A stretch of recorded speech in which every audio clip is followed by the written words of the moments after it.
السلام علیکم ورحمۃ اللہ وبرکاتہ۔ الحمد للہ رب العالمین والصلاة والسلام علی محمد وعلی آلہ واصحابہ اجمعین، اما بعد۔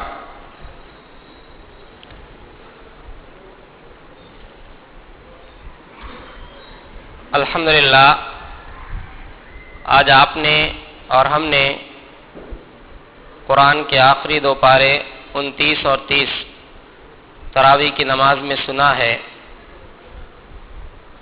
اور جن لوگوں نے پابندی کے ساتھ روزانہ تراویح کی نماز ادا کی ہے ان لوگوں کو اس بات کی خوشی بھی ہوگی کہ ہم نے ایک قرآن پورا سن لیا۔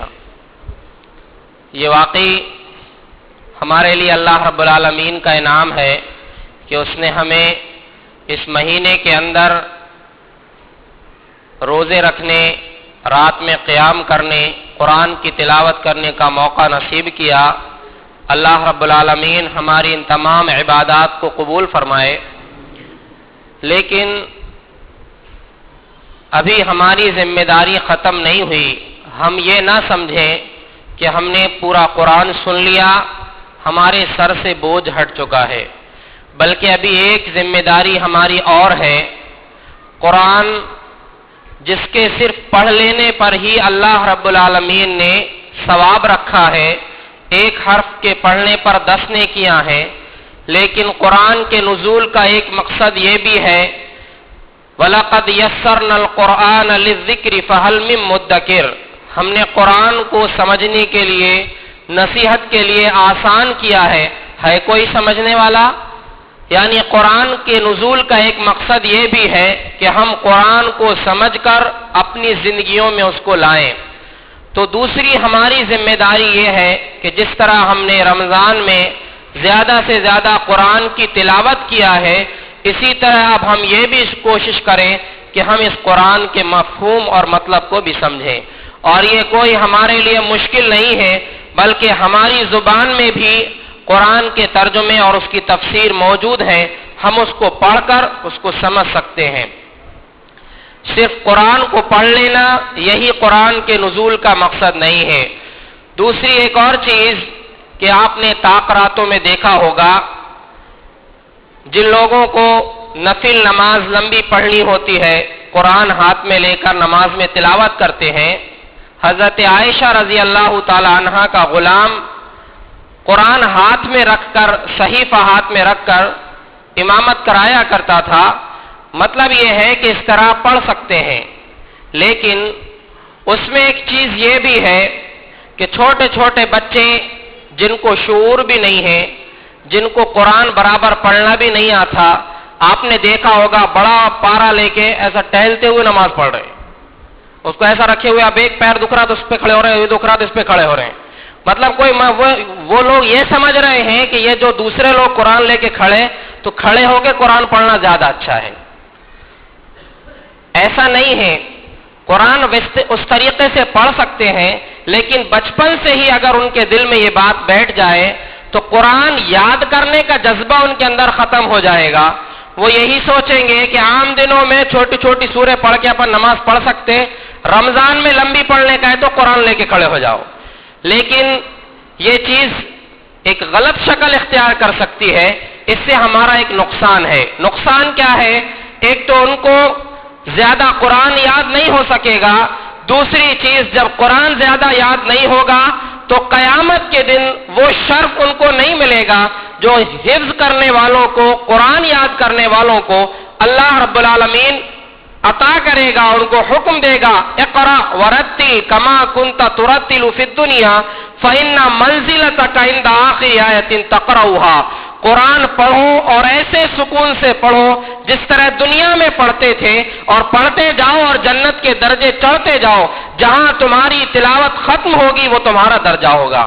اب اگر قرآن یاد ہی نہیں ہوگا تو یہ مصحف ساتھ میں نہیں رہے گا قبر میں، کہ قبر میں سے اٹھ کے جا کے میدان محشر میں لے کے کھڑے ہو گئے، اب اللہ تعالیٰ کا حکم ہوا تو کھول کے شروع ہو گئے، ایسا نہیں ہے، بلکہ وہاں وہی الفاظ قرآن کے زبان سے نکلیں گے جو ہمارے سینے میں موجود ہوں گے۔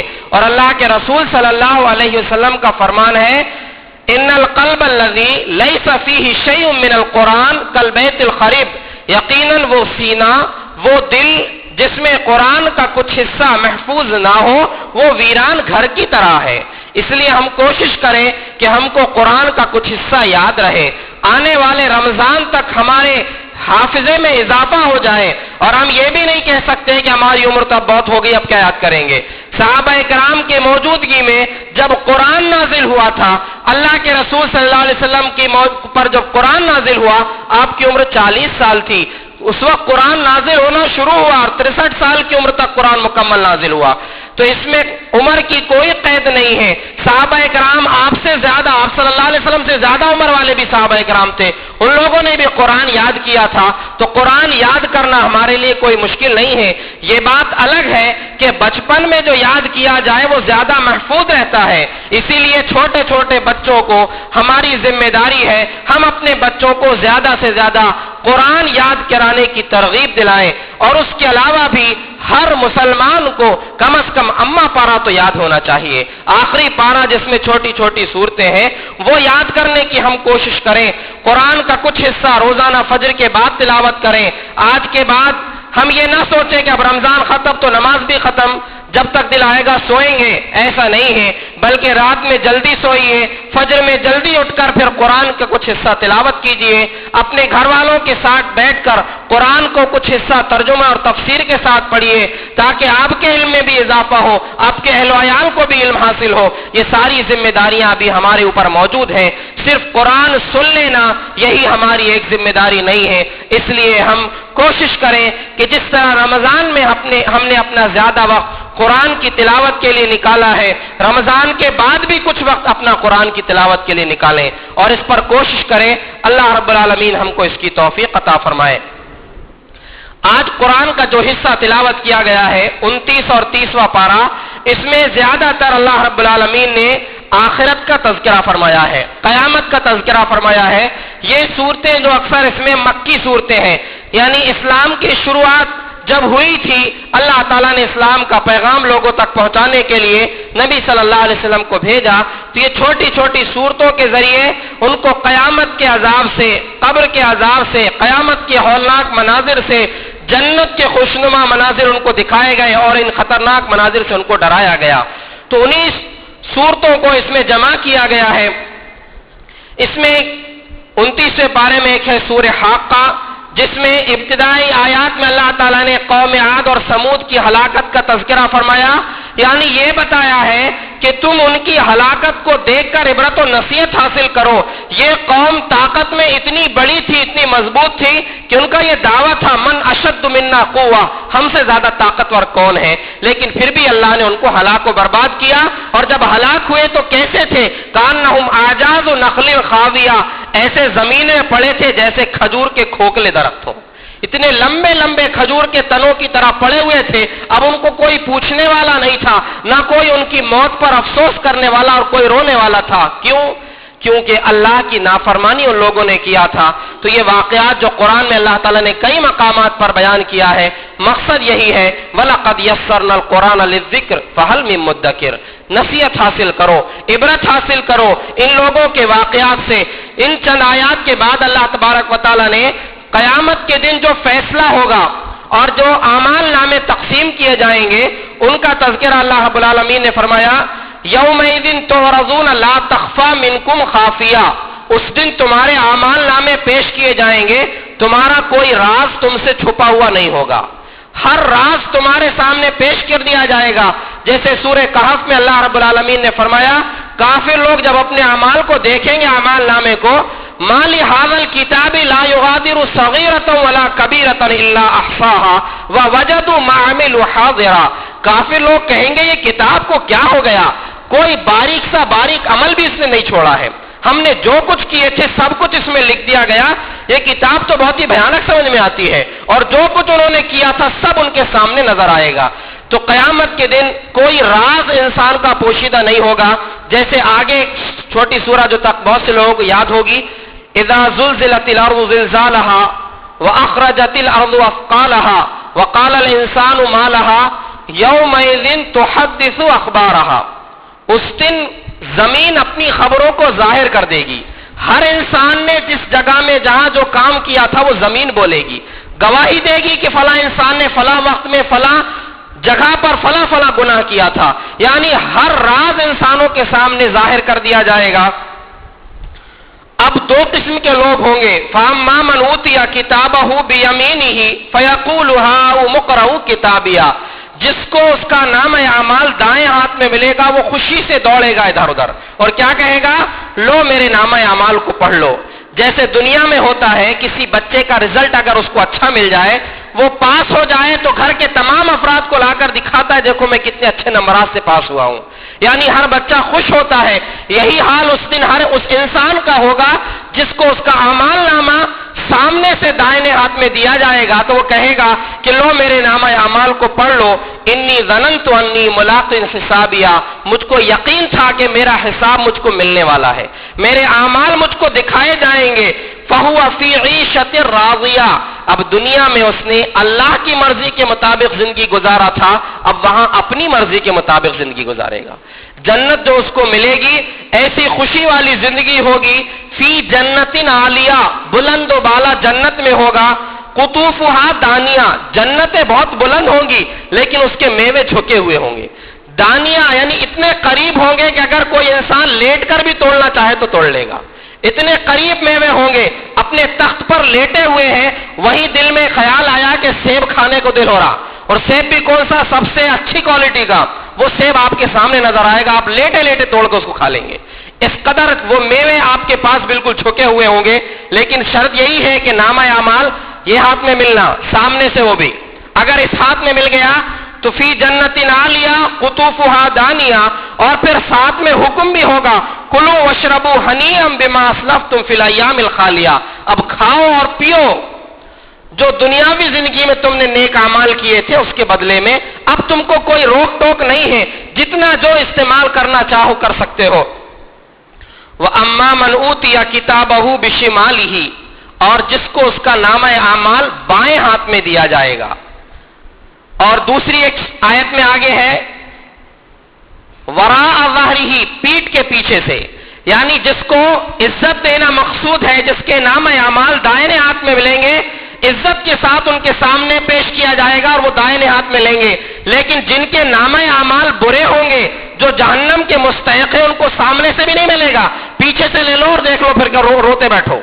پیچھے سے ان کے نامہ اعمال ان کے ہاتھ میں دیے جائیں گے. اب جس کو نامہ اعمال پیچھے سے بائیں ہاتھ میں ملے گا تو وہ کیا کہے گا؟ یا لیتنی لم اوت کتابیہ، اے کاش مجھ کو میرا نامہ اعمال نہ ملا ہوتا. ولم ادری ما حسابیہ، میں اپنے حساب کو نہ پہچانتا تو اچھا ہوتا، یعنی مجھ کو میرا حساب دیا ہی نہ جاتا. یا لیتہا کانت القاضیہ، اے کاش کہ وہ پہلی موت ہی ہمارا فیصلہ کر دی ہوتی. ما اغنی عنی مالیہ، میرے مال نے مجھ کو کوئی فائدہ نہیں پہنچایا. ہلک عنی سلطانیہ، میری حکومت بھی ختم ہو گئی. اب ایسے انسان کو اللہ تعالیٰ حکم دے گا کہ اس کو جکڑ دو، زنجیروں میں جکڑ کر اس کو جہنم میں ڈال دو، اور پھر وہاں پر اس کو برے قسم کے کھانے ملیں گے جس کا تذکرہ اس سے پہلے گزرا ہے. تو یہ دونوں قسم کے لوگ ہوں گے جن کو ان کے نامہ اعمال ان کے دائیں ہاتھ میں یا بائیں ہاتھ میں ملیں گے. دائیں ہاتھ والے تو خوش قسمت ہوں گے، لیکن بائیں ہاتھ والے جو ہوں گے ان کی قسمت پھوٹ چکی ہوگی. لیکن وہ قسمت پر اس وقت رونے سے بہتر یہی ہے کہ انسان آج کے دن ہی ان اعمال کو اپنائے، اس دنیا میں رہتے ہوئے ہی، جو اس کے نامہ اعمال اس کے ہاتھ کے دائیں ہاتھ میں دینے کے لائق ہو. اور پھر قیامت کے دن ہر انسان کو اس کا نامہ اعمال ہاتھ میں دے کر یہ کہا جائے گا اقرأ کتابک کفی بنفسک الیوم علیک حسیبا. اب اپنا نامہ اعمال خود پڑھ کر فیصلہ کر لو کہ کہاں کے لائق ہو.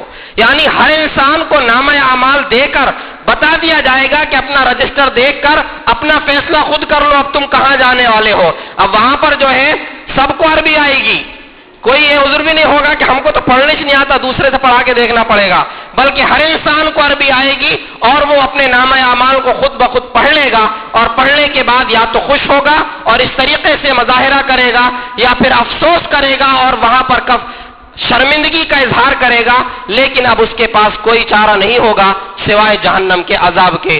اسی لیے اگر ہم کو اپنا نام اعمال اپنے داہنے ہاتھ میں لینا ہے تو ضروری ہے کہ ہم اپنی زندگی کو اللہ اور اس کے رسول کے فرمان کے مطابق گزاریں۔ اس کے بعد سورہ نوح میں کچھ آیات ہیں جس میں اللہ رب العالمین نے توبہ اور استغفار کا تذکرہ کیا ہے۔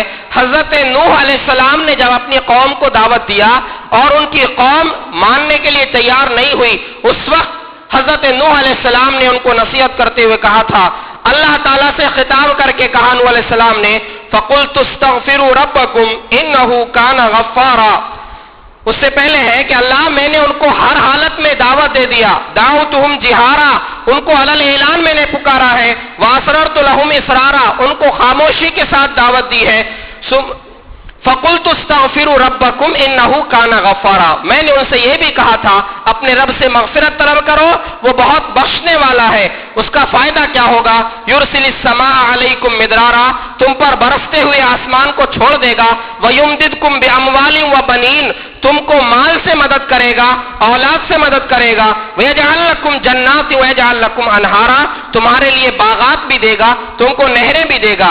یہ چار فائدے تم کو ہوں گے، شرط یہ ہے کہ تم توبہ اور استغفار کر لو۔ حضرت عمر فاروق رضی اللہ تعالیٰ عنہ کے دور خلافت میں ایک مرتبہ قحط سالی پڑی، بارش نہیں ہو رہی تھی، لوگوں کو جمع کر کے منبر پر کھڑے ہو کر صرف استغفار کی آیات، جن میں سے یہ آیات بھی تھی، پڑھ کر نیچے اتر گئے۔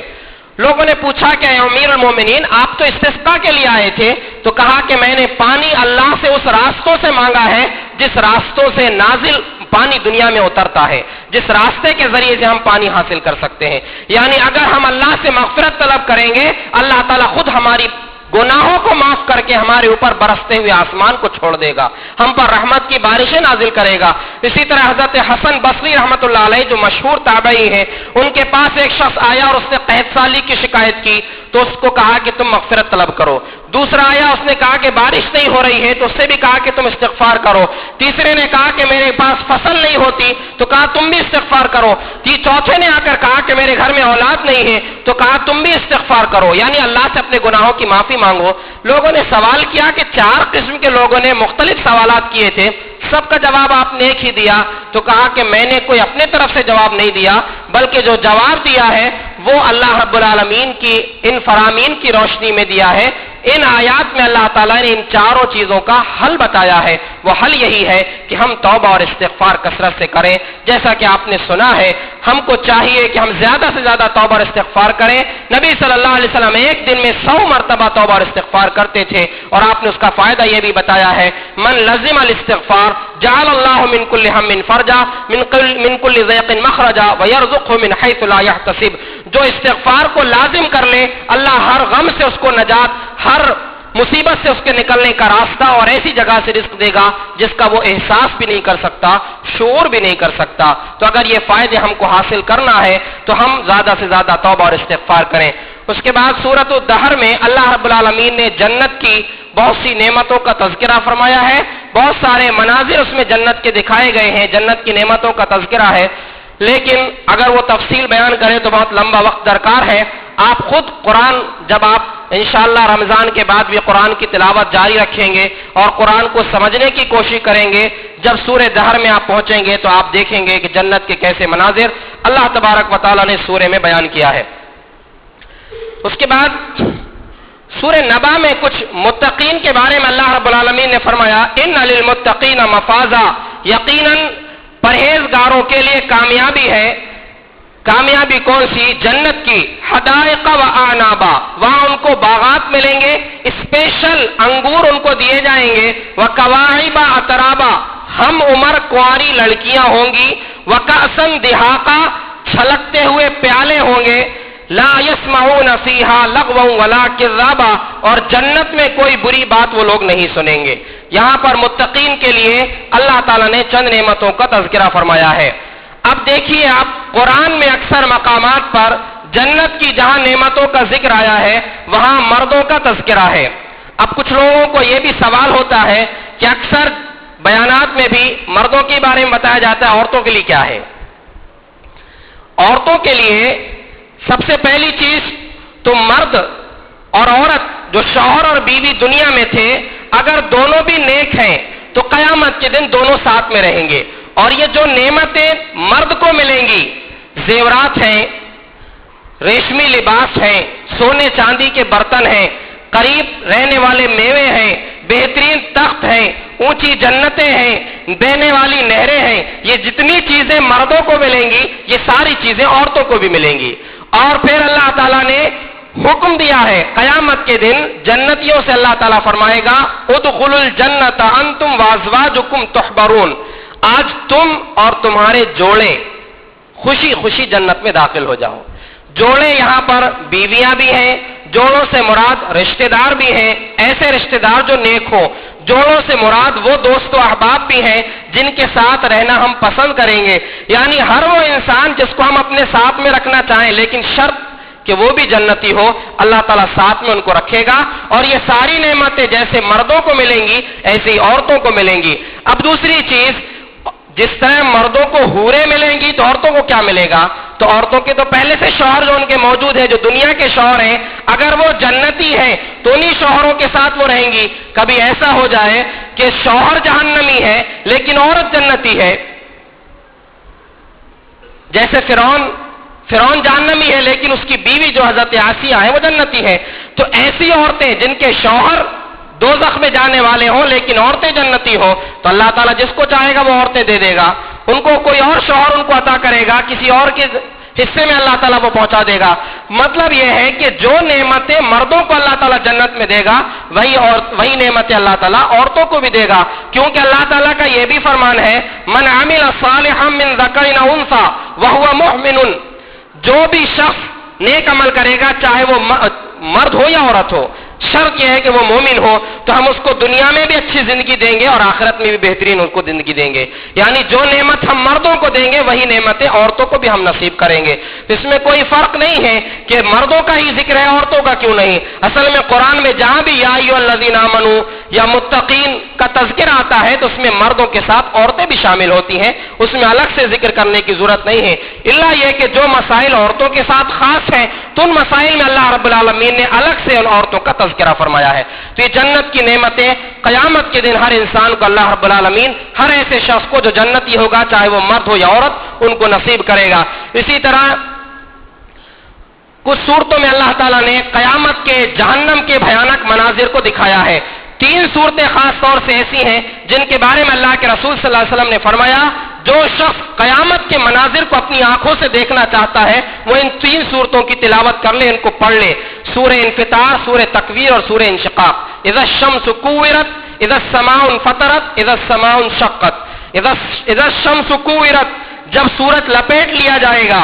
واذا النجوم انكدرت، جب ستارے بے نور ہو جائیں گے. واذا الجبال سيرت، جب پہاڑ چلائے جائیں گے. واذا العشار عطلت، جب 10 ماہ کی حاملہ اونٹنیاں چھوڑ دی جائیں گی. 10 ماہ کی حاملہ اونٹنیاں کا ذکر اس لیے ہے کہ عرب والوں کے نزدیک اس دور میں جب یہ قرآن نازل ہو رہا تھا 10 ماہ کی حاملہ اونٹنی بڑی پسندیدہ چیز تھی، کیونکہ اب وہ بچہ دے گی تو ہمارے اونٹوں میں 1 اونٹ کا اور اضافہ ہو جائے گا، اس سے دودھ حاصل ہوگا. تو 10 ماہ کی حاملہ اونٹنیاں ان کو بہت زیادہ پسند تھی، لیکن قیامت کا جب بھیانک منظر دیکھیں گے تو وہ اونٹنی بھی چھوڑ دیں گے، چاہے وہ کئی اونٹنیاں ہوں. اشار یہاں جمع کا لفظ اللہ نے استعمال کیا ہے. کئی اونٹنیاں بھی کسی انسان کے پاس ہوں گی، مطلب آج کے دور میں اس کے پاس کئی کروڑوں کی پراپرٹی بھی ہوگی تو وہ اس کو حاصل کرنے کی کوشش نہیں کرے گا بلکہ اس کو چھوڑ دے گا. اور یہ مناظر کو دیکھ کر وہ حیران ہو جائے گا کہ یہ کیا ہو رہا ہے. وَإِذَا الْوُحُوشُ حُشِرَتْ، جب جنگلی جانور جمع کر دیے جائیں گے. وَإِذَا الْبِحَارُ سُجِّرَتْ، جب سمندر بھڑکائے جائیں گے، سمندروں میں آگ لگے گی. وَإِذَا النُّفُوسُ زُوِّجَتْ، جب جانوں کو روح سے ملا دیا جائے گا، جسموں سے ملا دیا جائے گا. وَإِذَا الْمَوْءُودَةُ سُئِلَتْ بِأَيِّ ذَنبٍ قُتِلَتْ، جب زندہ دفن کی جانے والی لڑکی سے پوچھا جائے گا کہ کس گناہ کی وجہ سے اس کو قتل کیا گیا. وَإِذَا الصُّحُفُ نُشِرَتْ، اور جب صحیفے کھول دیے جائیں گے، ہر انسان کے نامہ اعمال اس کے سامنے پیش کیے جائیں گے. تو ایسے بھیانک مناظر قیامت کے دن پیش آئیں گے جن کو دیکھ کر ہی انسان بے ہوش ہوں گے. حاملہ عورتیں اپنے حمل وضع کر دیں گی، دودھ پلانے والی ماں اپنے بچے کو بھول جائے گی. ایسے بھیانک مناظر دیکھنے کے لیے یہ صورتوں کو صحیح معنوں میں دل میں اس کو احساس کے ساتھ اگر آپ پڑھیں تو جہنم کے نظارے، قیامت کے نظارے آپ کے سامنے نظر آئیں گے. تو یہ چیزیں اللہ تبارک و تعالیٰ نے اس لیے بیان کیا ہے تاکہ ہم جنت کی نعمتوں کو دیکھ کر اللہ کی رحمت، اللہ کے انعامات کی امید لگا کر بیٹھیں، اور جہنم اور قیامت کے بھیانک مناظر کو سن کر اور دیکھ کر ہم اللہ رب العالمین کے عذاب سے پناہ چاہیں۔ اللہ تبارک و تعالیٰ نے جو عذابات اپنے نافرمانوں کے لیے تیار کیا ہے ان سے ہم اللہ کی پناہ مانگیں، اور جو نعمتیں اللہ نے تیار کیا ہے ان نعمتوں کو ہم اللہ رب العالمین سے سوال کریں۔ تو یہ آخری قرآن کے حصے کی آج آپ نے تلاوت پڑھی اور سنی ہے، تو ہم یہ کوشش کریں کہ جن نعمتوں کا اللہ نے ان میں تذکرہ کیا ہے ان کو ہم حاصل کریں، جن عذابات کا تذکرہ کیا ہے ان سے ہم بچنے کی کوشش کریں۔ اس کا راستہ بہت آسان ہے کہ ہم زیادہ سے زیادہ نیک اعمال کی کوشش کریں اور گناہوں سے اپنے آپ کو بچائیں، گناہوں کا احساس اپنے دلوں کے اندر پیدا کریں۔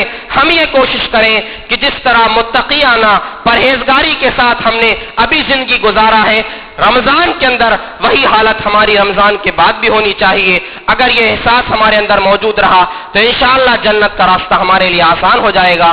اللہ رب العالمین ہمیں ایمان کے ساتھ عمل صالح کی توفیق نصیب فرمائے۔ اللہ رب العالمین قرآن کو ہماری زندگیوں میں نافذ کرنے کی ہمیں توفیق نصیب فرمائے۔ اللہ رب العالمین ہمیں ایمانی اور اسلامی زندگی نصیب فرمائے، ایمانی اور اسلامی موت بھی نصیب فرمائے۔ اللہ رب العالمین جو بیمار ہیں ان کو شفا اور صحت عطا فرمائے، جو مقروض ہیں ان کی قرض کی ادائیگی کا راستہ پیدا فرمائے، جو پریشان حال ہے اللہ تعالیٰ ان کی پریشانیوں کو دور فرمائے۔ اللہ رب العالمین ہماری قبروں کو، ہم میں سے جو لوگ چلے گئے ہیں ان کی قبروں کو نور سے اور رحمت سے بھر دے۔ اللہ تبارک و تعالیٰ قبر کے، آخرت کے، میدان محشر کے مراحل کو ہمارے لیے آسان فرمائے۔ اللہ رب العالمین دنیا اور آخرت دونوں ہماری کامیاب فرمائے۔ آمین۔ وآخر دعوانا ان الحمدللہ رب العالمین۔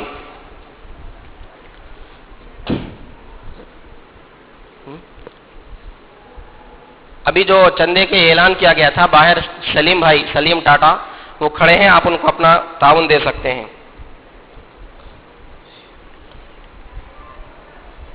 ایک صاحب نے سوال لکھ کے بھیجے ہیں، کیا حضور کا وسیلہ انگلش میں لکھے ہوئے، اردو سے دقت ہو رہی، کیا حضور کا وسیلہ لینا صحیح ہے؟ کچھ لوگ کہتے ہیں کہ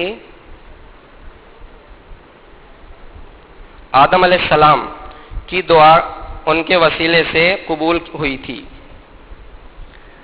یہ اعلیٰ سوال اس سے پہلے بھی آیا تھا۔ وسیلے کے بارے میں جیسا کہ اس سے پہلے بھی وضاحت کی گئی ہے کہ وسیلے صرف 3 طریقے سے وسیلہ اپنایا جا سکتا ہے، یا تو اللہ کے اسماء حسنی، یا اپنا کوئی نیک عمل، یا کسی زندہ نیک انسان سے کہا جائے کہ آپ ہمارے لیے دعا کیجئے۔ اللہ کے رسول صلی اللہ علیہ وسلم نے، اللہ کے رسول صلی اللہ علیہ وسلم کے وسیلہ کا جو یہاں تذکرہ ہے، کچھ لوگ یہ بولتے ہیں کہ آدم علیہ السلام کی دعا حضرت محمد رسول اللہ صلی اللہ علیہ وسلم کے وسیلے سے قبول ہوئی تھی۔ اس کی کوئی دلیل ہی نہیں ہے، یہ بغیر دلیل کی بات ہے۔ آدم علیہ السلام سے جب غلطی ہوئی تھی، جیسا کہ پچھلے سال بھی واقعہ میں آپ کو سنایا تھا کہ اللہ تعالیٰ نے جب آدم سے غلطی ہوئی تھی تو دنیا میں ان کو بھیج دیا۔ 3 سال تک حوا الگ، آدم علیہ السلام الگ روتے رہے۔ 3 سال کے بعد اللہ تعالیٰ کو رحم آیا تو ان کی دعا قبول کیا۔ یہ سب بیکار باتیں ہیں، ان کا کوئی ثبوت نہیں ہے، بلکہ آدم علیہ السلام سے غلطی ہوئی تھی تو اللہ تعالیٰ نے خود ان کو الفاظ سکھائے تھے کہ اے آدم ان الفاظ میں دعا کرو، ربنا ظلمنا انفسنا وان لم تغفر لنا وترحمنا لنکونن من الخاسرین۔ اے ہمارے رب، ہم نے اپنے اوپر ظلم کر لیا، ہم سے غلطی ہو گئی، اب اگر تو ہم پر رحم نہیں کرے گا تو ہم نقصان اٹھانے والوں میں سے ہو جائیں گے۔ جیسا کہ یہ واقعہ بتایا جاتا ہے کہ آدم علیہ السلام نے حضرت محمد رسول اللہ صلی اللہ علیہ وسلم کا وسیلہ بنا کر دعا کی تھی۔ اللہ تعالیٰ نے سوال کیا کہ یہ نام تم کو کہاں سے ملا؟ تو کہا کہ تیرے عرش کے سائے میں، عرش کے پائے میں محمد رسول اللہ لکھا ہوا تھا، اس نام کو دیکھ کر میں نے اللہ ان کا وسیلہ بنا کر مانگا ہے۔ لیکن یہ بالکل جھوٹی بات ہے، اس کا کوئی ثبوت نہیں ہے۔ اللہ تعالیٰ نے خود آدم علیہ السلام کو یہ کلمات سکھائے تھے، اور انہی کلمات کے ذریعے سے آدم علیہ السلام نے اللہ رب العالمین سے دعا کیا تھا، اور پھر آدم علیہ السلام کی دعا قبول ہوئی تھی۔